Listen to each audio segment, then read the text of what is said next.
Gloire au Seigneur. Shalom, shalom. Nous rendons grâce à notre Père pour l'opportunité qu'il nous donne ce soir de partager, mais surtout d'avoir le souffle de vie parce que si nous sommes vivants, c'est par la grâce de Dieu. Ce soir, par la grâce de Dieu, nous allons partager sur le thème recherche et poursuit la paix. Je répète, nous allons partager sur le thème recherche et poursuit la paix. Prenons Psaume chapitre 34, du verset 13 au verset 15. Quel est l'homme qui aime la vie, qui désire la prolonger pour jouir du bonheur? Préserve ta langue du mal et tes lèvres des paroles trompeuses. Éloigne-toi du mal et fais le bien. Recherche et poursuis la paix. C'est ça notre thème. Recherche et poursuis la paix. La Bible pose une question en disant quel est l'homme qui aime la vie? Quel est l'homme qui veut prolonger sa vie pour jouir du bonheur? La Bible parle de préserver sa langue, ça c'est une partie, mais vers la fin, la Bible nous parle de la paix. On dit recherche et poursuis la paix. Généralement, on parle de recherche lorsqu'il s'agit d'une chose qui est difficile à trouver. Donc, on recherche une chose lorsque vraiment pour la trouver, c'est difficile. Et on ne recherche pas n'importe quoi.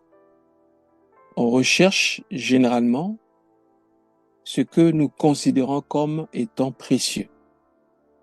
Allez dans les mines d'or ou de diamants, vous allez voir comment ces gens vont jusqu'à je ne sais pas combien de mètres de profondeur, tout ceci pour chercher soit de l'or ou le diamant, parce que, bel et bien, c'est précieux. Donc, il faut donc connaître l'importance de la paix pour pouvoir la rechercher. Et lorsqu'on l'a trouvée, il est facile qu'elle puisse s'éloigner. Voilà pourquoi, si elle s'éloigne, il faut la poursuivre.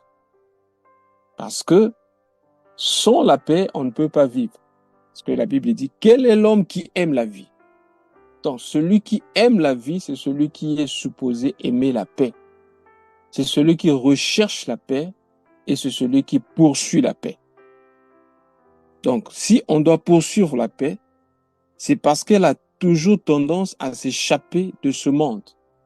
Et j'aimerais nous rappeler ici que ce monde actuel, le système actuel, ne pourra jamais connaître la paix aussi longtemps qu'il mettra de côté le prince de paix. C'est Jésus qui est notre paix, c'est lui qui est la paix, aussi longtemps qu'il sera de côté, aussi longtemps qu'il sera mis de côté. Bien-aimé, on ne pourra jamais connaître la véritable paix. Parce que la paix n'est pas simplement un sentiment, la paix n'est pas simplement une expression ou un simple mot, mais bien-aimé, la paix c'est tout un homme. Si vous voulez la voir dans votre vie, il faut appeler cet homme-là. C'est lui qui apporte la paix. Dans n'importe quelle organisation, dans n'importe quelle relation, quand Jésus-Christ n'y est pas, la paix ne peut pas trouver sa demeure. C'est Christ qui est la paix et c'est Christ qui apporte la paix. Donc, lorsqu'on parle de la paix ici, il est important de les placer par niveau. Il y a la paix avec Dieu, il y a la paix avec soi-même, ensuite la paix avec son semblable. Un jour, on a posé la question au Seigneur par, je crois, un pharisien, pour savoir quel était le commandement le plus important.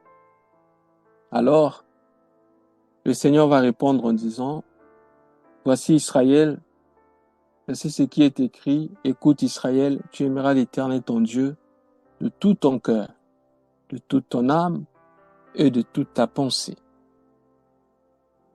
Et voici un autre commandement, mais qui lui est semblable, qui a la même dimension que celui-ci, tu aimeras ton prochain comme toi-même.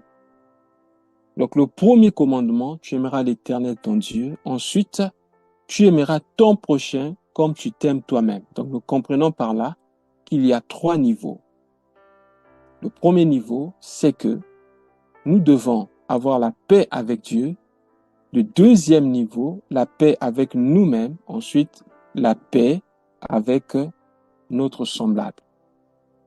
Si nous ne sommes pas en paix avec Dieu, bien-aimés, nous ne serons jamais en paix avec nous-mêmes. Et si nous ne sommes pas en paix avec nous-mêmes, il sera difficile d'être en paix avec les autres. Voilà pourquoi, lorsqu'il a commencé à enseigner sur la montagne des Oliviers, on parle souvent du sermon sur la montagne, dans Matthieu chapitre 5, dans l'une de ses premières déclarations, il a dit « Heureux ceux qui procurent la paix autour d'eux ». On va lire ça rapidement dans le livre l'Évangile selon Matthieu. Matthieu chapitre 5 et nous allons lire le verset 9. Heureux ceux qui procurent la paix, car ils seront appelés fils de Dieu. Gloire à Dieu.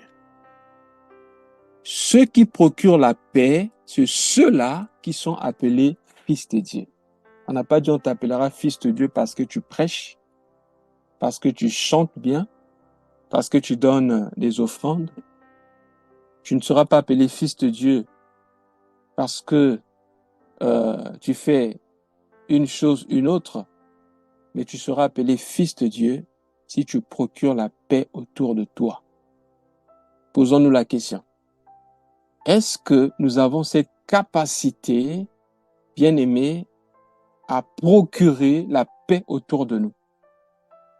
Est-ce que nous sommes des artisans de paix? Est-ce que lorsque nous sommes au milieu des hommes, sommes-nous de ceux-là qui créent des ponts pour relier les hommes ou sommes-nous de ceux-là qui créent des murs pour séparer les hommes? Nous devons nous poser des questions. C'est alors que nous saurons si nous sommes réellement enfants de Dieu. Le Seigneur Jésus, il a brisé le mur de séparation, le mur de l'inimitié qui existait entre nous et Dieu. La Bible dit, en faisant que nous puissions rentrer en paix avec Dieu. Et comment il a fait, bien-aimé, c'est en donnant sa vie à la croix. Ça veut dire quoi? Pour être en paix, bien-aimé, il faut être prêt à se sacrifier. Sans le sacrifice, il n'y a pas de paix. Le Seigneur Jésus, pour nous donner la paix et faire que nous entrions en paix avec Dieu, il a donné sa vie. En effet, Dieu a donné son Fils unique parce que depuis que l'homme avait péché, il y avait un mur de séparation qui empêchait à l'homme d'avoir accès à Dieu. Donc nous étions ennemis de Dieu. Maintenant, pour être amis de Dieu, il fallait que ce mur-là soit brisé. Et pour que ce mur soit brisé, il a fallu que le Seigneur, Jésus-Christ, donne sa vie comme un rançon. Il a donné sa vie en sacrifice afin que nous ayons la paix avec Dieu. Mais non seulement la paix avec Dieu, mais aussi la paix avec nous-mêmes. Ensuite, la paix avec autrui. Allons un peu dans les Écritures, dans l'Épître aux Hébreux, Hébreux chapitre 9. Nous allons voir ce que la parole nous dit ici, Hébreux chapitre 9. Hébreux chapitre 9, le verset 13 à 14.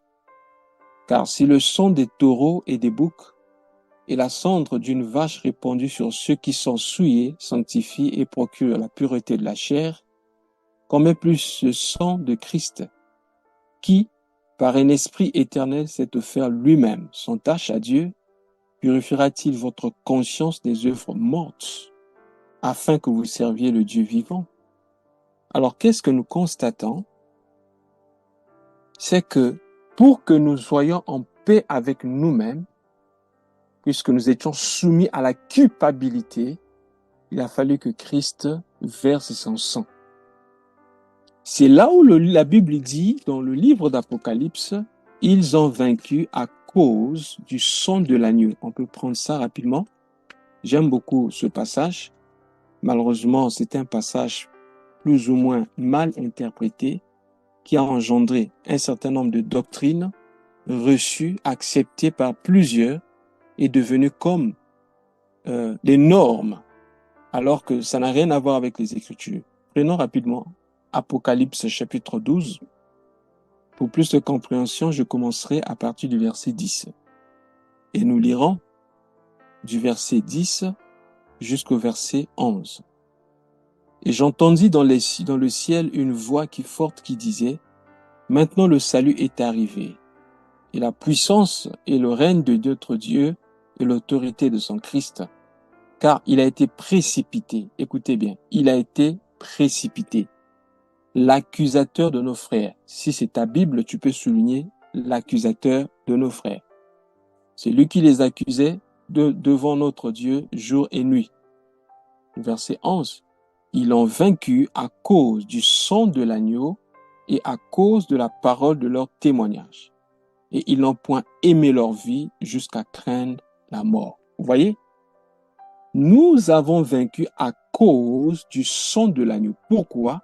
Parce qu'il y avait l'accusateur. Celui qui nous accusait devant Dieu jour et nuit. Ça veut dire que nous étions coupables. Maintenant, Jésus a donné sa vie comme rançon afin que nous ne soyons plus considérés comme des coupables devant Dieu.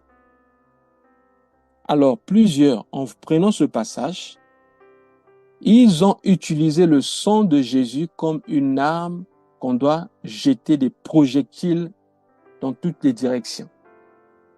Je vous dis, j'en ai vu dans mon pays et plusieurs, en se baladant aussi à travers le monde, c'est devenu toute une doctrine où les gens invoquent le sang. Et souvent, lorsqu'on invoque le sang, c'est par rapport à ce passage, on dit ils ont vaincu à cause du sang. Donc, vous voyez les gens rassemblés, le sang de Jésus sur notre tête, le sang de Jésus sur l'église, le sang de Jésus dans ma voiture, le sang de Jésus sur la voie, le sang de Jésus, et encore le sang de Jésus. Et lorsque nous lisons bien les Écritures, vous ne verrez pas un endroit où les apôtres ont invoqué le sang. Vous lirez par exemple dans 1 Jean chapitre 1, verset 9, la Bible dit, « Si nous confessons nos péchés, il est juste et fidèle pour nous les pardonner et nous purifier de toute iniquité. » Parce que frère, le problème qu'avait l'homme, le problème que nous avions, c'était le problème de la culpabilité. Depuis bien-aimé Adam, l'homme était tombé dans le péché. Le péché existait avant Moïse, avant la loi. Mais la loi est venue pour indiquer que l'homme était pécheur. Et par conséquent, nous étions coupables. Alors, pour montrer à l'homme qu'il n'était pas capable d'être sauvé par lui-même, par sa propre justice, aussi longtemps que l'homme faisait des sacrifices en donnant les animaux, en mettant le sang dans le propitiatoire, cela, bien aimé, ne purifie pas l'homme. L'apôtre Paul explique qu'en effet, lorsque ces choses-là se faisaient, c'était comme une façon de rappeler le péché chaque année. Parce qu'en Israël, il y avait un jour qu'on appelait le jour du grand pardon. En hébreu, le Yom Kippour. Et chaque année, on célébrait ce jour-là, on me prenait un animal pour montrer que le péché du peuple était caché. Le péché du peuple était ôté. Mais en fait, le péché n'était pas ôté parce que c'était dans le propitiatoire. Et chaque année, le souverain sacrificateur rentrait dans le lieu très saint et il sortait. Donc, le lieu très saint où se trouvait la présence de Dieu, l'homme avait accès. Et il n'y avait qu'un seul homme, le souverain sacrificateur, il avait accès là-bas qu'une seule fois l'année. Donc le lieu qui conduisait vers Dieu était fermé. Il n'y avait pas la paix avec Dieu. Maintenant, quand Christ est rentré, la Bible dit, il a traversé le tabernacle vivant comme le véritable souverain sacrificateur. Il n'est pas entré pour sortir, il est entré pour le bon. Voilà pourquoi, étant sur la croix, lorsqu'il a déclaré tout est accompli, il y avait un rideau qui séparait le lieu saint du lieu très saint. Ce rideau-là se déchira en deux. Et la Bible dit, du haut vers le bas, pour montrer que c'est l'œuvre que Dieu avait accomplie. Et depuis lors, le lieu très saint, l'accès au lieu très saint est ouvert pour tout le monde par Jésus-Christ. On n'a plus besoin d'un autre sacrifice. On n'a plus besoin d'invoquer un autre sang parce que le sang avait déjà été versé. On n'a plus besoin à chaque moment, lorsque nous nous retrouvons, invoquons le sang. Invoquons le sang. Non. Lorsque nous confessons nos péchés, la Bible dit, il est juste et fidèle pour nous les pardonner et nous purifier de toute iniquité. À quel moment nous avons vaincu Satan? Nous avons vaincu Satan parce que quelles que soient ses accusations, rien, bien-aimé, ne pourra toucher à notre vie parce que Jésus a porté sur lui nos iniquités. Ésaïe chapitre 53. Il a porté sur lui nos fautes. Le châtiment qui nous donne la paix est tombé sur lui. Donc voilà, frère, notre victoire. Quand la Bible dit nous avons vaincu à cause du sang de l'agneau, parce que, frère, nous étions tous considérés comme des brebis. Chacun suivait sa propre voie. Nous étions tous considérés comme des condamnés à mort. Voilà pourquoi lui qui n'avait pas de péché, il est mort à notre place afin que nous soyons considérés comme justes. C'est là où la parole de Dieu dit que nous avons été justifiés parce que Christ a donné sa vie. Et voilà notre victoire. C'est pourquoi, frère, tu n'as plus le droit de te sentir coupable pour un péché pour lequel tu as demandé pardon. Si tu as demandé pardon, tu dois avoir la foi que Dieu t'a pardonné et qu'il t'a purifié de toute iniquité. Et devant Dieu, tu es comme une personne qui n'avait jamais péché. Parce que tu as été justifié. Et pas par tes efforts, par le sang qui a coulé. Et c'est pas parce que tu as été justifié, pardonné, que cela te pousse encore à considérer la miséricorde de Dieu comme un jeu, ou bien comme Dieu m'a pardonné, Dieu continue à pardonner, je vais encore continuer à pécher. Non, ça c'est maintenant l'iniquité. Tu peux pas continuer à pécher parce qu'il est écrit que lorsque nous péchons expressement, c'est comme si on ramenait Christ à la croix. C'est comme si on le crucifiait une deuxième fois. Donc Dieu, la paix avec Dieu, parce que nous avons confessé nos péchés et Dieu ne considère plus nos péchés, nous avons la paix avec Dieu, nous avons l'accès à sa présence parce que, bien aimé, nous avons confessé nos péchés. Et pour avoir cet accès, nous devons être honnêtes avec Dieu. Nous devons savoir que le Dieu que nous servons, c'est un Dieu vivant, il est omniscient et il sait tout. Il est omniscient et il est omniprésent. Et lorsque nous confessons, nous ne donnons pas des informations à Dieu, mais nous disons à Dieu ce qu'il sait déjà. Mais lorsqu'il nous demande de confesser, c'est afin que nous puissions avoir la force ou le pouvoir au-dessus de ces péchés-là. Donc nous devons confesser nos péchés avec honnêteté, dire exactement à Dieu ce que nous avons fait. Et ensuite, si nous sentons dans notre cœur qu'il y a quelque chose qui ne va pas, bien aimé, c'est là encore un autre endroit où nous devons travailler. C'est-à-dire, nous confessons les péchés, mais quelquefois, tu as comme l'impression que tu n'avais pas été pardonné. Je vous disais ici, je vous donnais le témoignage de cette sœur-là qui avait avorté étant encore non convertie. Et même lorsqu'elle a reçu le Seigneur, elle avait encore avorté. Et elle partait à l'église, elle servait, elle faisait tout, mais il y avait comme une voix qui lui disait que Dieu ne peut pas t'entendre, Dieu ne peut pas t'écouter, tu ne peux pas servir Dieu parce que tu as fait telle chose. Alors qu'elle avait demandé pardon, mais elle avait toujours cette culpabilité-là. Satan la rendait prisonnière. Satan la rendait toujours craintive Pourquoi? Parce qu'elle ne connaissait pas la parole. Je vais lire un passage en passant pour ce que je suis en train de dire là. La peur peut faire de nous des prisonniers.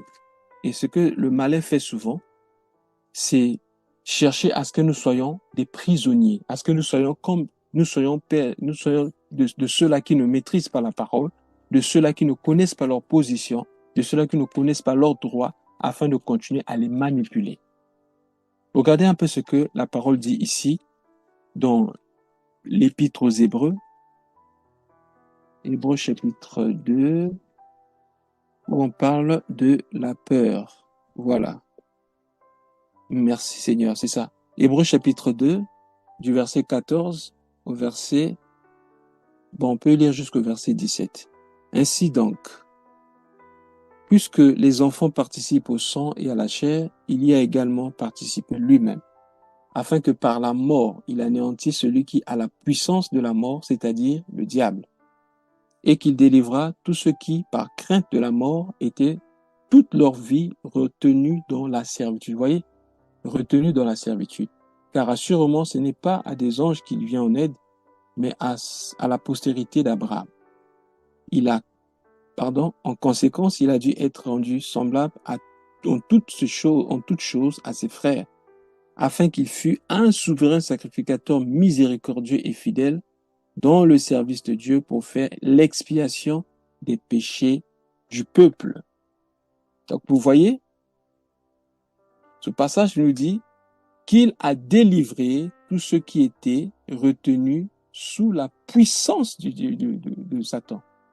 Et qu'est-ce qui faisait que ces gens soient retenus sous la puissance? C'était quoi? La crainte. Et voilà les armes que Satan utilise souvent contre les enfants de Dieu. N'oublions jamais ça. Satan utilise souvent 3 armes contre les enfants de Dieu. Il y a la peur, il y a le découragement et la culpabilité. Je reprends. Il utilise souvent 3 armes contre les enfants de Dieu. La peur, le découragement et la culpabilité. Quand déjà tu te sens coupable, c'est fini. Tu es paralysé.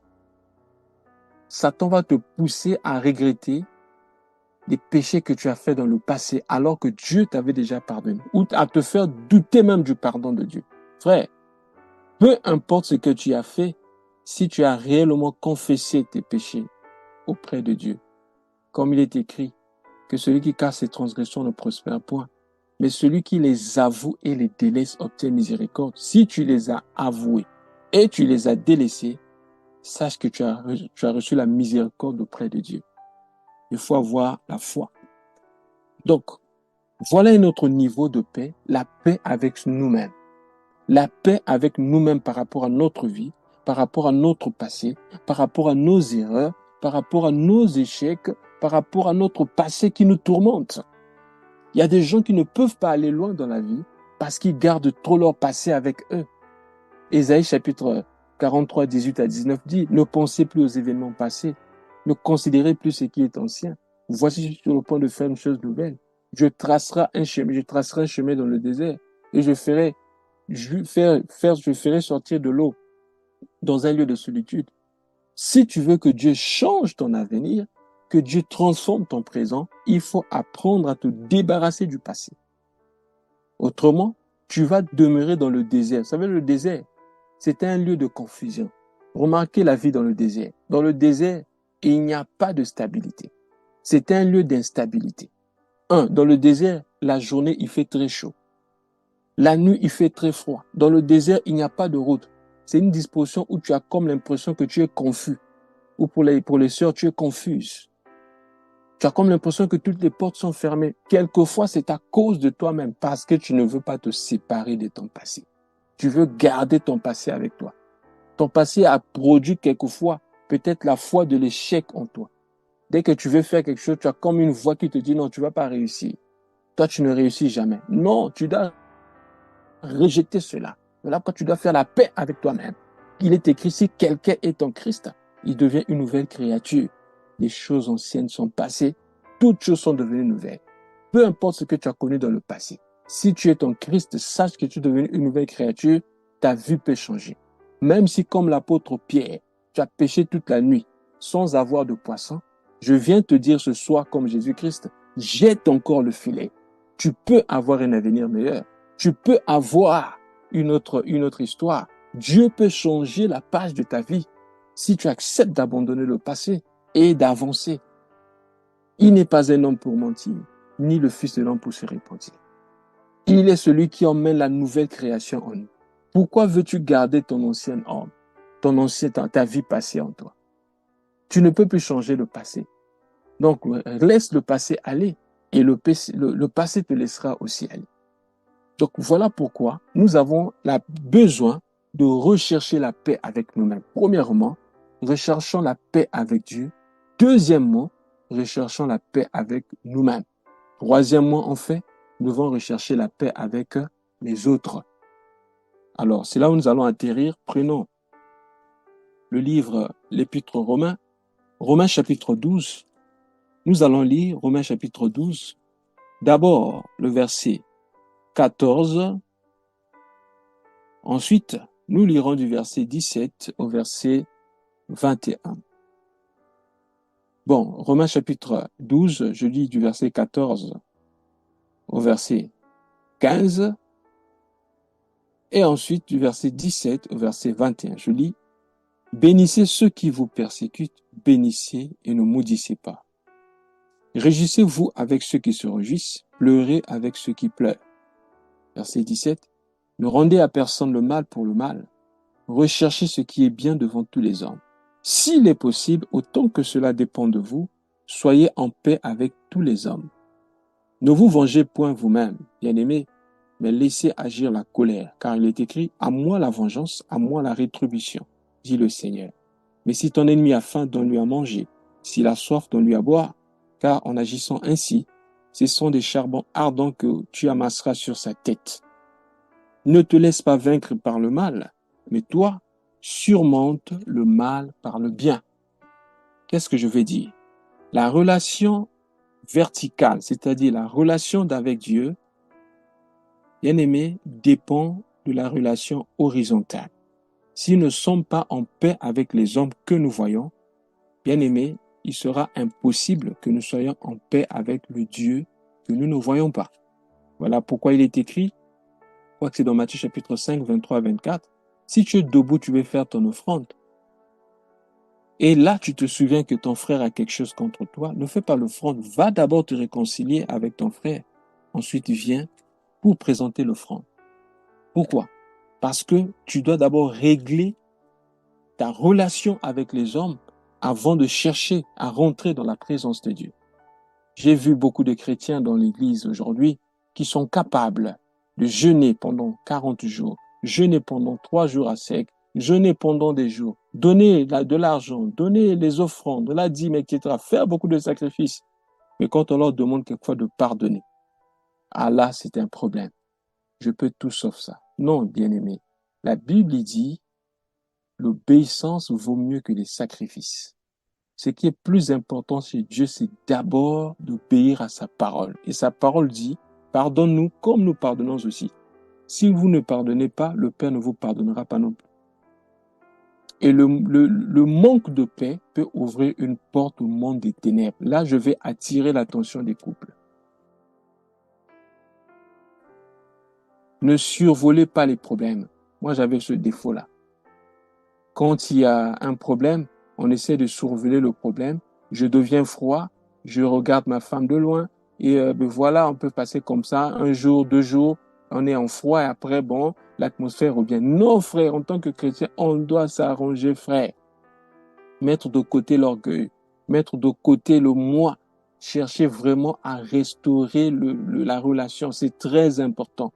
Et ça, nous avons besoin du Saint-Esprit, besoin de la force de Dieu, que Dieu nous aide ce soir. Parce que, bien aimé, là, le manque de paix ouvre une porte au monde des ténèbres. Je vais lire ça pour clôturer. Prenons Éphésiens chapitre 4, versets 26 à 27. Écoutez, si vous vous mettez en colère, ne péchez point. Que le soleil ne se couche pas sur votre colère et ne donnez pas accès au diable. Ça, c'est la version Louis Ségon. Je vais lire ça dans la version Semeur. Que dit la version Semeur? Éphésiens chapitre 4, le verset 26 à 27. Éphésiens chapitre 4. Je lis la version Semeur.